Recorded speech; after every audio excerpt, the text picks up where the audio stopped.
Election క్యాంపెయిన్లో కవిత madam గారు ఓ TV ఛానల్కు interview ఇస్తూ స్పైస్ బోర్డ్ నిజామాబాద్ వచ్చిన స్పైస్ బోర్డ్ రాష్ట్రంలో ఎన్నో అభివృద్ధి మరియు సంక్షేమ పథకాలు జరుగుతున్న తరుణంలో కొంతమంది వివిధ రకాలుగా విద్వేషాలు రెచ్చగొట్టి ఓట్లను పొందే కార్యక్రమం జరుగుతూ ఉంది. దాంట్లో భాగంగా మొన్నటి జిహెచ్ఎంసి ఎలక్షన్లో టీఆర్ఎస్ పార్టీ కొన్ని సీట్లు కోల్పోయింది. ఇక్కడ కూడా నేను అక్కడ ప్రచారంలో పాల్గొన్న చోట అభివృద్ధి అనే విషయంలో ఇక్కడ కూడా ప్రజలు విమర్శించలేదు. కొంత మతపరంగానే అక్కడ ఎలక్షన్ పోయినట్టు కనబడడం తప్ప వేరే కాదు. ఇక ఇక్కడ జగిత్యాలకు చెందిన సీనియర్ కాంగ్రెస్ నేతలు టీఆర్ఎస్ పార్టీకి హితబోధ చేస్తున్నారు. ఇవాళ జిహెచ్ఎంసీలో అతిపెద్ద పార్టీగా ఏర్పడ్డ టీఆర్ఎస్ పార్టీని అతి చిన్నగా అసలు 2 అంకెల సీట్లు రాని కాంగ్రెస్ నాయకులు విమర్శించడం, హితబోధ చేయడం అది వారి విజ్ఞతగా వదిలేస్తుంది. మరి ఇక్కడ జగిత్యాలలో కూర్చొని ఎన్నో రకాలుగా ప్రతిరోజు స్టేట్మెంట్ ఇస్తూ ఉన్నారు. ఒకసారి ఆలోచన చేసుకోవాలి. గత 15 సంవత్సరాల నుంచి ఏం జరిగింది, ఈ 6 సంవత్సరాల నుంచి ఎంత అభివృద్ధి జరుగుతూ ఉంది. మరీ ముఖ్యంగా నిన్న మొన్నటి వరకు కూడా పాలకవర్గం వాళ్ళ కుటుంబ సభ్యులే ఉంది. వారు జరిగిన తర్వాత ఏం జరుగుతున్నది అనే విషయాన్ని ఒకసారి ముందు విశ్లేషించుకొని ఆ తర్వాత టీఆర్ఎస్ పార్టీ ప్రభుత్వం చేస్తున్న అభివృద్ధి కానీ మా మంత్రి గారు కానీ మీరు చేస్తున్న దానిపైన మాట్లాడాల్సిందిగా, అధికారులపైన మాట్లాడాల్సిందిగా పెద్దలు జీవారెడ్డి గారిని కోరుతూ, ఈ చౌకబారు విమర్శలు టీఆర్ఎస్ పార్టీని ఉద్దేశించి చేయొద్దు. మీరు టీఆర్ఎస్ పార్టీని కళ్ళు తెరవాలంటున్నారు. మీరు కళ్ళు మూసుకొని బీజేపీకి సపోర్ట్ చేస్తున్నారు. అది పలుమార్లు చెప్పినాం, ఈరోజు కూడా చెప్తా ఉన్నా. బీజేపీ తోటి ఇవాళ కుమ్ముకైన పార్టీ మన ప్రాంతంలో ఏదంటే కాంగ్రెస్ పార్టీ. వాళ్లకు బీజేపీకి సీట్లు ఎక్కువ వస్తే ఎందుకు వచ్చిన మాట్లాడే బదులు టీఆర్ఎస్ పార్టీ గురించే విమర్శిస్తూ ఉన్నారు.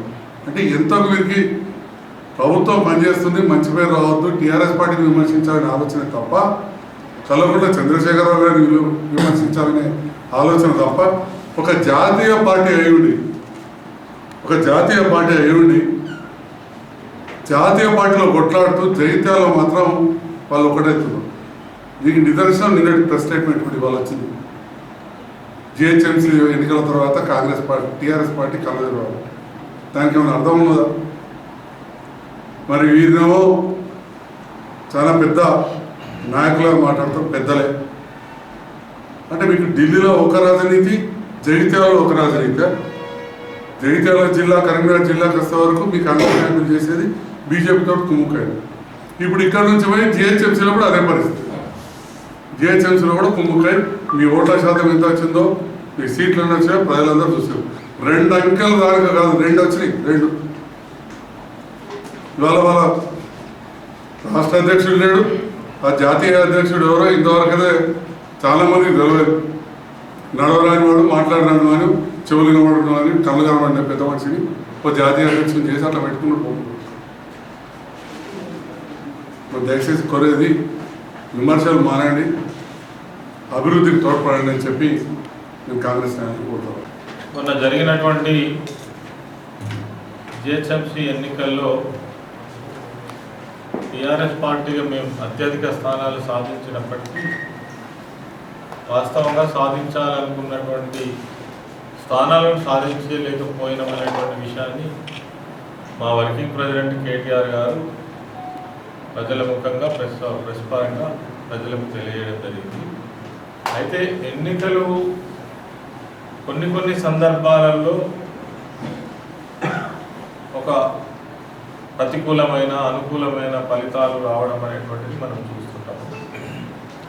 ప్రజలకు కొన్ని అనుకోని ఇబ్బందులు కలిగినప్పుడు కావచ్చు, లేదంటే ఒక ప్రత్యేకమైనటువంటి పరిస్థితులను క్రియేట్ చేయడం కావచ్చు.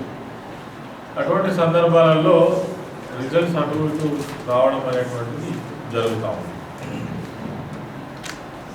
అయితే దీన్ని బట్టే టీఆర్ఎస్ పార్టీ మొత్తంగానే ఏదో పేద జరగకూడని నష్టం జరిగింది అనేటువంటి భావించడానికి లేదు. ఎందుకంటే ఈ 20 సంవత్సరాల కాలంలో టీఆర్ఎస్ పార్టీకి మా అధినేత కేసీఆర్ గారికి ఎన్నికలను ఎదుర్కోవడం, ఎన్నికలలో గెలవడం, ఓటమి పాలు కావడం, ఆనాటి ఉద్యమ సమయం నుంచి ఇప్పటి వరకు కూడా అనేక అనుభవాలు ఉన్నాయి.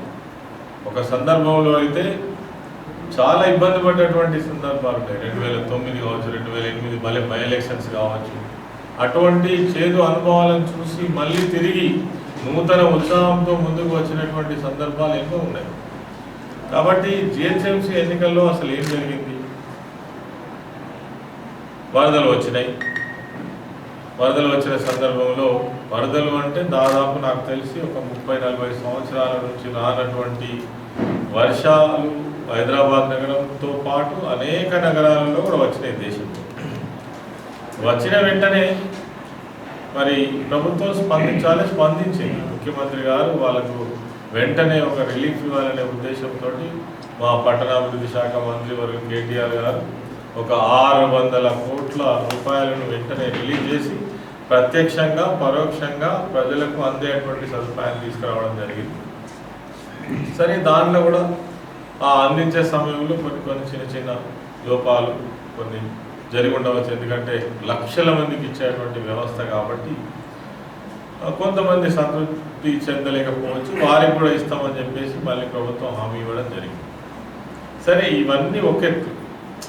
ఈ కోవిడ్ రావడము, కరోనా ఎఫెక్ట్తో మొత్తం రాష్ట్రము దేశమంతా అతలాకుతలమైనటువంటి పరిస్థితులు రావడము, ఆర్థికంగా చాలా ఇబ్బందులు ఎదుర్కోవడము, దానికి తోడు వెంటనే వరదలు రావడము, ఇవన్నీ కూడా జరిగినాయి. ఒక మాటలో చెప్పాలంటే హైదరాబాద్ నగరంలో ఉన్నటువంటి ప్రజలు అభివృద్ధికి సంబంధించి అది హైదరాబాద్ నగరం యొక్క అభివృద్ధి నిజంగా కూడా ప్రక్షాళనతో ప్రారంభమైంది ఈ 5 సంవత్సరాల నుంచి అని ఖచ్చితంగా చెప్పగలుగుతాం. ఎందుకంటే ఇది 50 సంవత్సరాలలో జరిగినటువంటి అస్తవ్యస్తమైనటువంటి పరిస్థితులను చక్కదిద్దేటువంటి ప్రక్రియ ఇప్పుడే స్టార్ట్ అయింది. చెరువులు ఆకుపోయినాయి, నాలాలు ఆకుపోయినాయి, ఇల్లీగల్ కన్స్ట్రక్షన్స్ అయినాయి, పర్మిషన్స్ లేవు. ఇవన్నిటి వల్ల ఏమైందంటే ఇంత పెద్ద మొత్తంలో వర్షాలు రావడం వల్ల హైదరాబాద్ నగరం మరి అతలాకుతలమైనటువంటి పరిస్థితి వచ్చింది. దీనికి కారణం ఎవరు? వాస్తవంగా మేము ఎవరిని నిందించినందుకు లేవు. దీన్ని సరిదిద్దేటువంటి ప్రయత్నంలో ఉన్నాం. ఈ డ్రైనేజ్ వ్యవస్థ కావచ్చు, రోడ్స్ కావచ్చు, ట్రాఫిక్ నిబంధనలు, ట్రాఫిక్ను కంట్రోల్ చేసే వ్యవస్థ కావచ్చు, ఫ్లైఓవర్స్ కావచ్చు, అండర్ పాస్ వేలు కావచ్చు, ఇన్నర్ పాస్ వేలు కావచ్చు, తర్వాత పరిశ్రమలు కావచ్చు, ఐటీ రంగం కావచ్చు, మొత్తంగా నగరంలో ఉన్నటువంటి పచ్చదనం కావచ్చు, చెరువులు కుంటలు కావచ్చు, ఇవన్నింటినీ కూడా బాగు చేసేటువంటి ప్రయత్నంలో నిమగ్నమై పనిచేస్తున్నటువంటి సందర్భంలో ఇదొక విపత్తు. ఈ విపత్తు వచ్చినప్పుడు తప్పనిసరిగా ప్రభుత్వాలకు ఏం సంబంధం ఉంటుంది? వర్షాలు మనం రమ్మంటే వచ్చేటి కాదు, ఆగమంటే ఆగేటి కాదు. వచ్చినాయి, దాని అనుగుణంగా మనం ప్రజలకు ఏ రకమైనటువంటి సేవలు అందిస్తామనేటువంటిది ముఖ్యం. కానీ దీన్ని ఆసరగా చేసుకొని మరి రాజకీయ పార్టీలు అనేక రకాల యాగి చేయడం అనేటువంటిది ఎన్నికలలో మనం చూస్తాం. వాస్తవంగా మీరు అభివృద్ధి గురించి మాట్లాడితే చాలా సంతోషం, మనము సంతోషిస్తాం. ఇగో ఈ పనిని మీరు చెప్పింది చేయలేకపోయింది అంటే ఇంకా సమయం ఉన్నది, 3 years ఉన్నది. 3 years లోపల అద్భుతంగా అభివృద్ధి కార్యక్రమాలు జరిగేటువంటి అవకాశం ఉన్నది. దీని గురించి మాట్లాడకుండా, అభివృద్ధి గురించి మాట్లాడకుండా కేవలం ఈరోజు జరిగినటువంటి ఎన్నికలు ఏవైతే ఉన్నాయో మతపరమైనటువంటి అంశం పైన ఎన్నికలు జరిగాయి. కేవలం ముస్లింలను చూపించి, హిందువులను చూపించి, హిందువులను ముస్లింలకు చూపించి, ముస్లింలను హిందువులకు చూపించి, ఇక్కడ అభివృద్ధితో సంబంధం లేనే లేదు. అంటే ఈరోజు ఒక్క విషయం మాత్రము మనకు కొట్టచ్చినట్టుగా కనబడుతుంది. ఈరోజు భారతీయ జనతా పార్టీ ఏం కోరుకుంటుంది? ఓ ప్రశాంతమైనటువంటి భారతదేశాన్ని కోరుకుంటుందా? ప్రశాంతమైనటువంటి తెలంగాణ రాష్ట్రాన్ని కోరుకుంటుందా? మరి మత కల్లాహాలను సృష్టించి మారణ హోమాన్ని కోరుకుంటుందా తెలియడం. సరే, దీన్ని హిందువులు అనేటువంటి వాళ్ళు ఈ ముస్లింలను చూపించడం వల్ల మరి ఈ ఎలక్షన్లలో కొంత ఉద్వేగానికి లోనే ఓట్లు వేయడం అనేటువంటిది మనకి ఈ సందర్భంగా కనబడ్డది. కానీ ఇదే మన లైఫ్ అని మేము అడుగుతున్నాం. ఇదే మన జీవితమా? అసలు అభివృద్ధిని కాంక్షిస్తారా, లేకపోతే ఈ హిందూ ముస్లిం విభేదాలను కాంక్షించి మనం ముందుకు పోతాం అనేటువంటిది ఆలోచించదగ్గ విషయం. చాలామంది విఘ్నులు ఉన్నారు, చదువుకున్నటువంటి వాళ్ళు హైదరాబాద్ పట్టణంలో. తర్వాత కొంతమంది తెలియనటువంటి వాళ్ళు కూడా ఉన్నారు, దీన్ని వెంటనే నమ్మేసేటువంటి వాళ్ళు. కానీ మన భవిష్యత్తు ఏందనేటువంటిది ఆలోచించాల్సినటువంటి సమయం అయితే వచ్చింది. ఇది దేశానికి మంచిది కాదు. దేశానికి అనేక రకమైన డిమాండ్స్ ఉన్నాయి. ఇలా తెలంగాణ రాష్ట్రంలో మేము చెప్పుకోదగ్గట్టుగా చాలా గొప్పగా పని జరిగింది. 5 సంవత్సరాలు 6 సంవత్సరాలు ప్రాజెక్టుల నిర్మాణం పూర్తయింది. 1,00,00,000 ఎకరాలకు దాటి మేము ఈరోజు సాగు చేసేటువంటి పరిస్థితి వచ్చింది. అన్ని రంగాల్లో బ్రహ్మాండంగా అభివృద్ధి ముందుకు పోతా ఉంది. మంచినీళ్ళు కావచ్చు, కరెంటు కావచ్చు, నగరాల అభివృద్ధి కావచ్చు, పట్టణాల గ్రామాల అభివృద్ధి కావచ్చు, రోడ్స్ కావచ్చు, ఒక్కొక్క రంగాన్ని ప్రక్షాళన చేసుకుంటూ ముందుకు పోతున్నటువంటి తరుణంలో ఈ మతాన్ని చూపించి మరి ఓట్లు అడిగేటువంటి ఒక దురదృష్టకరమైన పరిస్థితి మనలాంటి దేశంలో, ఒక సెక్యులర్ కంట్రీలో, ఒక సెక్యులర్ రాష్ట్రంలో ఇటువంటి రాకూడనటువంటి ఈ చర్చలు రావడం జరిగింది. ఇది దేశానికి మంచిది కాదు. కొన్ని సందర్భాలలో ఓట్లు ఆవేశంతో వేస్తే వేయవచ్చు. నేను ఈ సందర్భంగా ఒకటే చెప్పదలుచుకున్నాను. ఇలా కాంగ్రెస్ పార్టీ కావచ్చు, లేదంటే బీజేపీ పార్టీ కావచ్చు. బీజేపీ పార్టీ చాలా సందర్భాలలో అబద్ధాలు మాట్లాడుతుంది. ఇక ఉదాహరణ, ఈ జగిత్యాల గడ్డ మీద కూర్చుంటే మనం మాట్లాడుతున్నాం. పోయినటువంటి పార్లమెంట్ ఎన్నికలలో ఒక పార్లమెంట్ సభ్యుడిగా ఈరోజు కొనసాగుతూ దాదాపు 2 సంవత్సరాలు కావాల్సినటువంటి సభ్యుడు ఏమని పేపర్లు రాసిచ్చిండు, బాండ్ పేపర్స్ ఏమని రాసిచ్చిండు, పసుపు బోర్డు 15 రోజులలో తెస్తానన్నాడు, పసుపు బోర్డు సంగతి మాట్లాడితే దౌర్జన్యంగా మాట్లాడుతున్నాడు, బెదిరిస్తున్నాడు. అదేవిధంగా ఇలా హైదరాబాద్లో వాళ్ళ రాష్ట్ర అధ్యక్షుడు మరి అబద్ధాలు 25,000 రూపాయలు ఇస్తానన్నాడు. ఎలక్షన్స్ ముగిసినాయి. మా ప్రభుత్వం, మా ముఖ్యమంత్రి గారు 7వ తారీఖు నుంచి 10,000 రూపాయలు ఎవరికైతే అందలేదో వాళ్ళకి ఇస్తామని చెప్పింది. మీరు 25,000 రూపాయలు ఇస్తాన్నావు కదా, నువ్వు కేంద్రంలో అధికారంలో ఉన్నావు కదా, అధికారం లేని పార్టీని మేము అనం. ఇలా కాంగ్రెస్ పార్టీని మేము డిమాండ్ చేయం. ఎందుకంటే నువ్వు రాష్ట్రంలో అధికారంలో లేవు, నువ్వు కేంద్రంలో అధికారంలో ఉన్నావు కదా. అదేవిధంగా నువ్వు 500 కోట్ల రూపాయలు బెంగళూరుకి ఇచ్చినావు కదా, 600 కోట్ల రూపాయలు అహ్మదాబాద్కి ఇచ్చినావు కదా. హైదరాబాద్కు రేపు 25,000 రూపాయలు తక్షణం వేయాలని మేము డిమాండ్ చేస్తూ ఉన్నాం బండి సంజయ్. అదేవిధంగా కేంద్ర ప్రభుత్వాన్ని కూడా డిమాండ్ చేస్తూ ఉన్నాం. అదేవిధంగా నువ్వు ఇంకా చాలా విషయాలు చెప్పినావు. ప్రజలకు ఏ విధమైన నష్టం జరిగిందో, ఇండ్లు కొట్టుకోకపోతే ఇండ్లు ఇస్తానన్నావు, మోటార్ సైకిల్ కొట్టుకోకపోతే మోటార్ సైకిల్ ఇస్తానన్నావు, కారు కొట్టుకోకపోతే కారు ఇస్తానన్నావు, ఇంట్లో వస్తువులు ఫర్నిచర్ కొట్టుకోకపోతే ఫర్నిచర్ ఇస్తానన్నావు. తక్షణమే డేట్ నువ్వు ప్రకటించాలని నేను బండి సంజయ్ని డిమాండ్ చేస్తూ ఉన్నా. ఒకవేళ ఇయ్యనట్టయితే మీది అబద్ధాల పార్టీ. ఎన్నిసార్లు అబద్ధాలు చెప్తారు, ఎన్నిసార్లు మోసం చేస్తారు ప్రజలను. మీకు దమ్ము ధైర్యం ఉంటే ఆ డేట్ ప్రకటించమని అంటున్నాడు. ఏ రోజు నుంచి ఇస్తారు 25,000 రూపాయలు? ప్రజలను మభ్యపెట్టి ఓట్లు వేసుకోవడం వేరు, నమ్మిన మీ మాట. ఇవాళ మేము అడుగుతున్నాం, ప్రజల పక్షాన్ని అడుగుతున్నాం, మీరు డేట్ డిసైడ్ చేయాలి.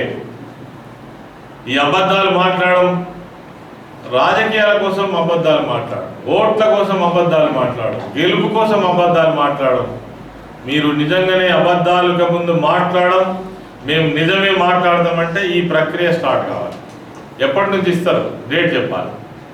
ఎప్పుడు పసుపు బోర్డు తెస్తావో డేట్ చెప్పాలని మేము పార్లమెంట్ సభ్యుని అడుగుతున్నాం. నిజామాబాద్ పార్లమెంట్ సభ్యుని మా రైతుల పక్షాన డేట్ చెప్పమంటున్నాం. ఓటు అడుగుతాడు మాట్లాడు కాదు.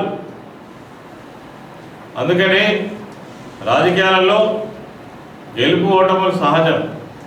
మేము బ్రహ్మాండమైనటువంటి ప్రజల మద్దతు ఉన్నటువంటి పార్టీ. మీకు గత 4-5 నెలల క్రితమే జరిగినటువంటి మున్సిపల్ ఎన్నికలలో ఒక 4-5 స్థానాలు తప్ప మ్యాక్సిమం గెలుచుకున్నటువంటి టీఆర్ఎస్ పార్టీ. 32 జడ్పీ స్థానాలను గెలుచుకున్నటువంటి పార్టీ. ఒక సింగిల్ డిజిట్ కూడా లేదు కాంగ్రెస్ పార్టీకి, బీజేపీ.